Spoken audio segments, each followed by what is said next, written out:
రైతులకు వ్యతిరేకంగా కేంద్ర ప్రభుత్వం తీసుకువచ్చిన విద్యుత్ సవరణ బిల్లు, బీబీజీ రామ్జీ గ్రామీణ ఉపాధి పథకం చట్టం, విత్తన చట్టం వంటి కేంద్ర చట్టాలను భోగి మంటల్లో వేసి నిరసన వ్యక్తం చేయాలని జిల్లా రైతులకు ఆంధ్రప్రదేశ్ రైతు సంఘం జిల్లా సమావేశం పిలుపునిచ్చింది. మంగళవారం ఏలూరు అన్నే భవన్లో ఆంధ్రప్రదేశ్ రైతు సంఘం జిల్లా అధ్యక్షులు కట్టా భాస్కర్రావు అధ్యక్షతన జిల్లా ముఖ్య నాయకుల సమావేశం నిర్వహించారు. జిల్లాలోని రైతాంగ సమస్యలపై పలు తీర్మానాలు ఆమోదించారు. ఈ సమావేశంలో ఆంధ్రప్రదేశ్ రైతు సంఘం జిల్లా కార్యదర్శి కె శ్రీనివాస్ మాట్లాడుతూ, కేంద్ర మోడీ ప్రభుత్వం రైతులకు ప్రజలకు వ్యతిరేకంగా కార్పొరేట్ కంపెనీలకు ఉపయోగపడే విధంగా అనేక చట్టాలు తీసుకువస్తోందని ఆందోళన వ్యక్తం చేశారు. కేంద్ర ప్రభుత్వం తీసుకువచ్చిన విత్తన చట్టం రైతులకు వ్యతిరేకంగా ఉందన్నారు.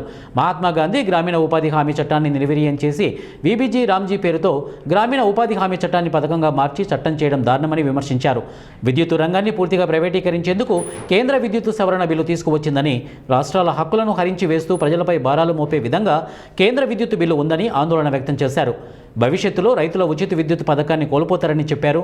రైతులకు ప్రజలకు వ్యతిరేకంగా కేంద్ర ప్రభుత్వం తీసుకువస్తున్న చట్టాలను భోగి మంటల్లో వేసి నిరసన వ్యక్తం చేయాలని కోరారు. ఈ సమావేశంలో ఆంధ్రప్రదేశ్ రైతు సంఘం జిల్లా నాయకులు కోన శ్రీనివాసరావు, సిరిబత్తుల సీతారామయ్య తదితరులు పాల్గొన్నారు. ఈరోజు కేంద్ర ప్రభుత్వం విత్తన చట్టం తీసుకొస్తా ఉంది. మరి విత్తన చట్టం ఏదైతే ఉన్నదో ఇది బిల్లుగా తీసుకురావడం వల్ల ఈ బిల్లులో పరిశీలిస్తే కనుక ఇప్పటి వరకు రైతులకు ఉన్న హక్కులన్నీ కూడా కోల్పోయే పరిస్థితి ఉంటుంది.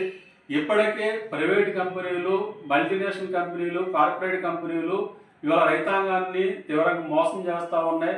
రైతులు నష్టపోతున్నా సరే పరిహారం ఇచ్చే పరిస్థితి కనబడట్లేదు.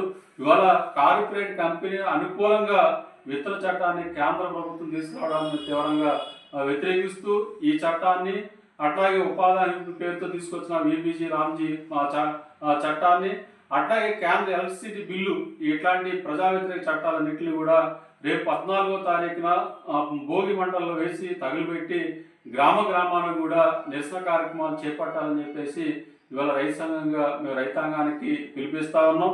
ఇవాళ ప్రధానంగా విద్యుత్ సవరణ బిల్లు ఏదైతే ఉందో ఈరోజు రాష్ట్రాల కొంత వర్క్నిచ్చి కొంత జీవనాన్ని సాగించుకునేదానికి ఉపయోగపడతా ఉంది. అలాంటి చట్టాన్ని రోజులు పెంచామని కౌరులు చెప్తూ, అలాగే వేతనం పెంచామని కౌరులు చెప్తూ ఈరోజు రాష్ట్ర గవర్నమెంట్ మీద మరి 40% ఏదైతే వేస్తూ ఉన్నారో దాంతో ఈరోజు ఉపాధి హామీ కూలీలకి పని చెప్పే పరిస్థితి లేకుండా, పొమ్మనకుండా పొగబెట్టే పద్ధతిలో ఈరోజు ఉపాధి హామీ పని లేకుండా చేసే పద్ధతుల్ని తీసుకొస్తా ఉన్నారు. ఇది చాలా దుర్మార్గమైన చర్య. అట్లాగే ఈరోజు గ్రామాల్లో ఉన్నటువంటి నిరుపేదలు, అదే కౌలు రైతులు వీళ్ళందరూ కూడా ఈరోజు ఈ పనికి వెళ్తూ ఉన్నారు.